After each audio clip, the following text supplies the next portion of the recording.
आपने एक education minister को कहा ये जी 12th पास है, क्या खुदा की टांग है? आपने उसके बारे में पता किया है, जांच पड़ताल की है? मुझे पता नहीं करना है। जितना मैं जानता हूँ मैंने लिख दिया, बात खत्म। आप कितना जानते हैं उनके बारे में? मैं जितना जानता हूँ उसको अकल होनी चाहिए। मैंने जो ये कहा ये फैक्ट नहीं है, आपको नहीं लगता है? क्या ये फैक्ट है कि मैडम 12th पास है? नहीं, 12th पास है या चाहे कुछ भी है, लेकिन ये घटिया फैसले मुझे नहीं चाहिए। और इसमें टिप्पणी की क्या बात है? जो मुझे लगा मैंने बोल दिया। आपको कुछ भी लगेगा, कुछ भी बोल दोगे? हाँ तो और क्या है? जब उसको कुछ लगेगा वो कुछ भी कर दे, हमें कुछ लगे तो हम नहीं बोले। उनको कुछ भी लगे वो सही, वो फैसले करें वो ठीक, हमें कुछ लगे हम बोले तो हम पे सवाल। देखिए मेंबर, देखिए जम्मू कश्मीर है, बर्फीला इलाका है, गर्मी का इलाका है। अगर आप देखेंगे तो इसको मद्देनज़र रखना होगा, क्योंकि जम्मू कश्मीर जो है एक ही माहौल का नहीं है।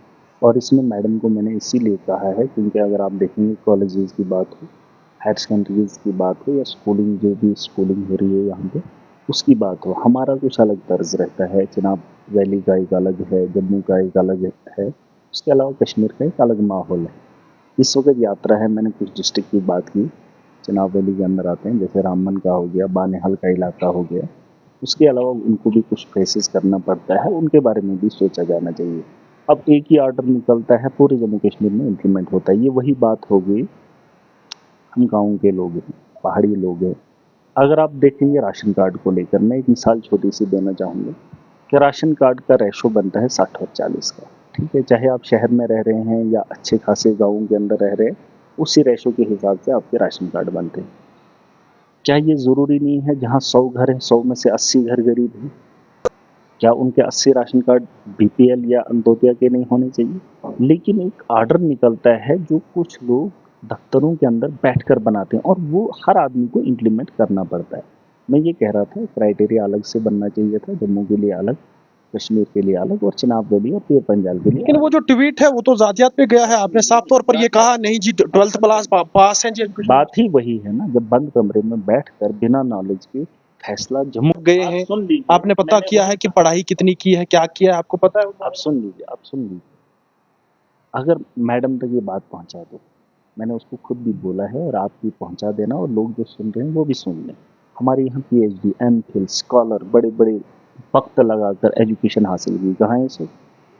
यहाँ कॉलेजेस के अंदर कॉन्ट्रेक्चुअल बेसिस पे प्रोफेसर लिए जाते हैं या कॉन्ट्रेक्चुअल बेसिस पे जो है लेक्चरर लिए जाते हैं। मैंने उनको कहा था कि इनको जो है हमें जम्मू के साथ मत मिलाइए। आज चले जाइए जो कॉलेजेस चिनाब वैली के अंदर हैं वो जम्मू बेस्ड पे काम कर रहे हैं। जम्मू के अंदर छुट्टियां हैं, इनको भी हटा दिया है। मुझे बता दीजिए अगर कॉलेज आज हमारा खुला है तो हमारे वो कहाँ हैं जो कॉन्ट्रैक्ट बेसिस पे काम कर रहे थे? उनको भी हटा दिए। मैडम को ये शोभा देता है जम्मू के तर्ज पे हम लोगों को डाला जा रहा है? अरे हम तो कश्मीर के तर्ज पे चलना चाहते हैं क्योंकि हमारा बर्फीला इलाका है। तो मैडम को उनको हटाने में दिक्कत क्यों आ रही है? मैंने उनको जब कहा तो उन्होंने कहा आपको क्या लेना देना है इसके साथ, ये हम देख लेंगे। क्या देख लेंगे? हमारे बच्चों की परवरिश। मतलब आपकी बात मानने के लिए तैयार नहीं है मिनिस्टर? ये पुरानी बात है, ये बहुत पुरानी बात है। ये मैडम को मैं पूछना चाहता हूँ, और क्या कहूँ, अनपढ़ नहीं है और क्या है? अरे उसको पता होना चाहिए हमारे स्कूल आज खुले हैं लेकिन वहाँ पे टीचर नहीं है, उनको जम्मू के तर्ज पे उसने हटा दिया। क्या ये उसके पास नॉलेज नहीं होना चाहिए? अगर वो जम्मू कश्मीर की रहबरी कर रही है तो मेरा खिताई जनाब कहाँ आता है? मैडम इससे पहले भी जम्मू कश्मीर की मिनिस्टर रही है, मैडम जो है वो एमबीबीएस के लिए सिलेक्ट हुई थी। क्या किया? अरे पढ़ा लिखा नौजवान सड़कों पे इस वक्त तमाशा देख रहा है और ये लोग फैसले कर रहे हैं और आप कह रहे हैं कि एजुकेशन हासिल करो। किस ऑनलाइन की एजुकेशन इसने बात की? आप चले जाइए किसी भी स्कूल के अंदर, देख लीजिए, फिलहाल देख लीजिए कहाँ पर आपके पास ऑनलाइन क्लासेस लेने के लिए कोई ऐसे इक्विपमेंट हैं, ऐसा इंतजाम है। अरे यहाँ बच्चों को बैठने के लिए जगह नहीं, फैसले लेंगे कश्मीर के तर्ज पे, जम्मू के तर्ज पे। और पहाड़ी इलाकों का क्या? मैं तो पहाड़ी इलाके से, मैं खिताई जनाब से अगर आता हूँ, मैं पहाड़ी इलाके का हूँ और मैं स्कूलों की हालत को जानता हूँ। ऑनलाइन क्लासेस की बात कर रही है, अरे घंटों सफर करना पड़ता है बच्चों को। मैंने ये नहीं कहा कि उसने फैसला ठीक किया या सही किया, कश्मीर के लिए ठीक है, मैं ये नहीं कह रहा हूँ। वो मिनिस्टर है, जम्मू के लिए ठीक है, लेकिन हिली एरियाज के लिए ठीक नहीं है। उसके बारे में उसको सोचना चाहिए, एक अलग क्राइटेरिया बनाना चाहिए, मैं ये नहीं कह रहा हूँ। और उसके अलावा मुझे बता दीजिए उसको हेल्थ का निज़ाम भी है, क्या सुधार लाया उसने? क्या सुधार लाया? अरे मिनिस्टर है, मिनिस्टर को काम करना चाहिए, दलाली तो करने के लिए बैठी नहीं। अब वो एक औरत है, इसका मतलब ये नहीं है वो जिम्मेदार है, वो जिम्मेदार है और उसको जिम्मेदारी उठानी पड़ेगी। एजुकेशन और हेल्थ एक महिला को दे रखा है और उसको जो बनाएगा उसको सवाल नहीं करना है। अरे सवाल नहीं करेंगे एजुकेशन का सिस्टम कैसा है, एजुकेशन में बदलाव कैसे लाना है, हम सुझाव नहीं दे सकते। हम भी इलेक्टेड रिप्रेजेंटेटिव हैं, ये बात अलग है, उनकी पार्टी से नहीं है, लेकिन बताने का हक रखते हैं और पूछने का भी। ये चीजें मत बताइए वो एजुकेशन मिनिस्टर थी, उसने क्या रिफॉर्म लाए, क्या रिफॉर्म लाए, तब क्या लाए और अब क्या लाए, मुझे बता दीजिए 9 महीने के अंदर कौन सा रिफॉर्म इन्होंने लाया कॉन्ट्रेक्चुअल बेसिस पे। वो सवाल तो आप पे भी है, आपने क्या किया 9 महीने में? मैं तो सरकार से ही पूछूंगा ना, मेरे पास क्या है। उनके हाथ में छुट्टियां देने का काम वो कर सकती है, लेकिन रिफॉर्म लाने के लिए उनके पास ताकत नहीं है, कलम नहीं है। अगर वो ट्रांसफर कर सकते हैं, क्या रिफॉर्म लाने मेरे मेरे हाथ में है? ट्रांसफर मैं किसी की कर सकता हूँ क्या? मेरे हाथ में है क्या? मैं सरकार का हिस्सा हूँ? अरे ये सरकार के अंदर बैठे हुए लोग हैं। हिस्सा थे आप सरकार से बाहर निकल आए हो। हाँ, वजह यही है जब हेल्थ के निजाम में सुधार नहीं ला पाई, छोड़ दिया। जब इसके कहने के हिसाब से लगता है कि एजुकेशन का सिस्टम मैं ही देख सकती हूँ, उसके अलावा कोई नहीं देख सकता। मैंने एक बात बोली, कॉलेजेस के अंदर जो पीएचडी करके बच्चे 25,000 पे काम कर रहे थे या 18,000 पे काम कर रहे थे, उनको निकालने की क्या जरूरत थी? जम्मू के तर्ज पे उठाकर मैंने चिट्ठी लिखी थी। अरे चिट्ठी लिखने के बावजूद मैंने कहा जम्मू का अलग मौसम है और यहाँ हमारे अलग मौसम है। और आप देखिए कॉलेजेस के अंदर वो बच्चे आपको दिखेंगे नहीं जो बच्चों को पढ़ाने का काम कर रहे थे। वहां पे जिन बच्चों ने एडमिशन लिए वो तो जा रहे, लेकिन जो पढ़ाने वाले थे उनको छुट्टियां दी है। बात तो वही है ना, इनको समझना चाहिए। अब अगर ये समझेंगे नहीं, जम्मू का और हमारा क्या एक ही हिसाब है, ये बात अलग है। हम जम्मू डिवीजन में आते हैं, इसका मतलब ये नहीं है कि मौसमी एतबार से हम एक हैं। हमारा एक अलग मौसम रहता है। हम तो कश्मीर के साथ रिलेटेड है, क्योंकि जिस तर्ज पे कश्मीर चलता है उसी तर्ज पे हमारा खिता भी चलता है, लेकिन फैसले जम्मू के साथ हो रहे हैं। मैं वही कह रहा हूं, इनको 2 तरीके से काम करना चाहिए था, 3 तरीके से क्राइटेरिया बनाना चाहिए था। मैं ये नहीं कह रहा हूं अब ये एक ही इंप्लीमेंट करेंगे। मैंने वही बात बोली ना, जैसे राशन कार्ड बनाते, जैसे हिंदुस्तान के अलग कोने में, वही तरीका हमारे यहाँ पर भी। महाराज जी, जो ट्वीट आपने किया है, उस ट्वीट ये तो करने के बाद हंगामा भी देखने को मिला, जो उसकी टिप्पणियां हो रही हैं। आपने एक एजुकेशन मिनिस्टर को कहा है ये जी 12th पास है, क्या खुदा की टांग है? आपने उसके बारे में पता किया है, जांच पड़ताल की है? मुझे पता नहीं करना है।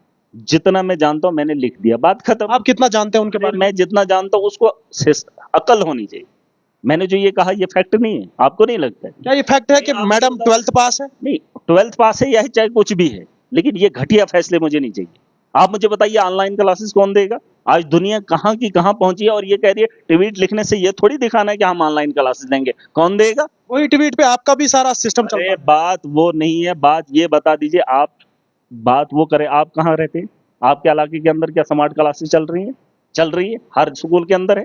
किस क्लासेस की इसने बात की? आपको ये पूछने का अधिकार नहीं। आप पूछे उससे कि कितने गवर्नमेंट स्कूलों के अंदर स्मार्ट क्लासेस हैं और कितने ऐसे हैं जो बंद पड़े हुए हैं। ये पूछ लीजिए इसके ना तो से।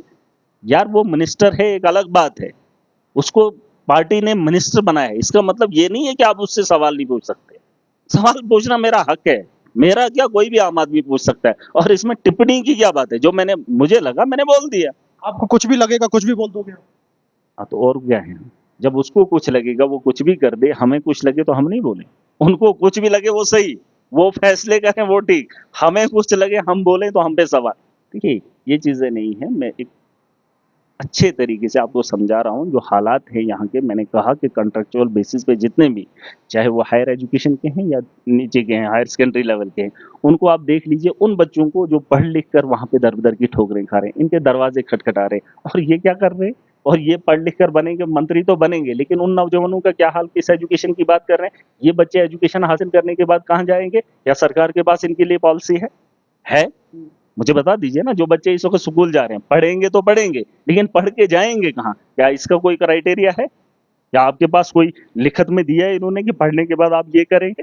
अरे खजल और दरदरी की ठोकरें खा रहे हैं नौजवान, इनके सामने गुहार लगा रहे हैं। लेकिन 6 महीने पहले इन्होंने कहा था असेंबली के अंदर, जिसका हिस्सा मैं भी था सरकार का, उस वक्त इन्होंने कहा था कैजुअल लेबरर्स के साथ वादा किया था जब सड़कों पे पिट रहे थे।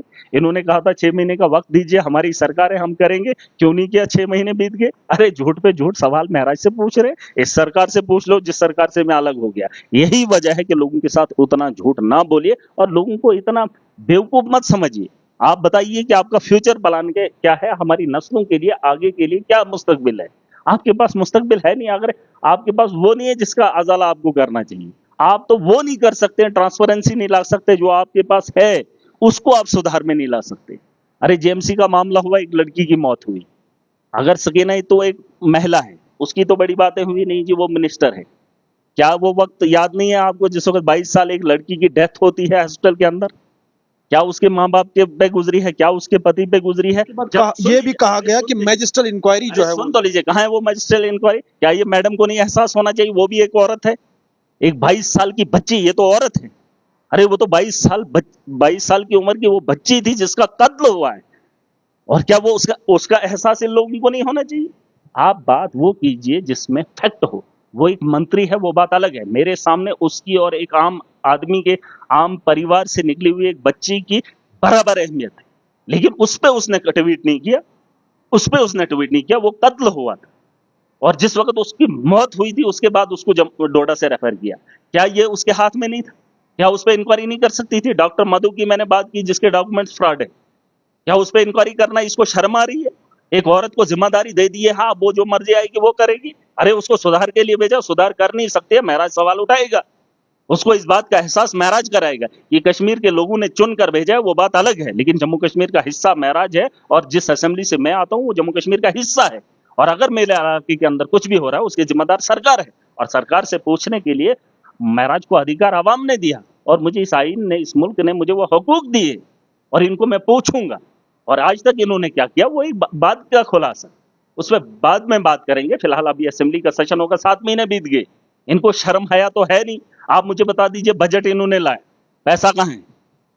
पैसा कहां है? अगर बजट इन्होंने लाया, टेंडर क्यों नहीं कर रहे? टेंडर क्यों नहीं कर रहे हैं? 7वां महीना हो गया, कब टेंडर निकलेंगे? मेरी एक बात सुन लीजिए, अगर इंटेलेक्चुअल मुझे देख रहे हैं, मुझे नाराजगी एक बात की है, कहत साली मैं बार बार कह रहा हूं, हमारा जो सर्कुलेशन ऑफ मनी है वो ठप पड़ा हुआ। और आज अगर इनने बजट लाया और बजट लाने के बाद भी अगर टेंडर नहीं हो पा रहा है, तो कौन जिम्मेदार है? कौन जिम्मेदार है? 7वां महीना हो जाता है, 8वां भी हो जाएगा, टेंडर कब निकलेगा? ठेकेदार काम कब उठाएगा? कब उसको जमीनी सतह पर किया जाएगा? कब वो पैसा लगेगा और वो लोगों में बंटेगा? क्योंकि मजदूर को भी पैसा आएगा, ठेकेदार को भी पैसा आएगा, तो पैसा सर्कल में चलेगा। लेकिन जब टेंडर ही नहीं होगा, पैसा सर्कुलेट में ही नहीं आएगा, तो बेरोजगारी का आलम और बढ़ेगा।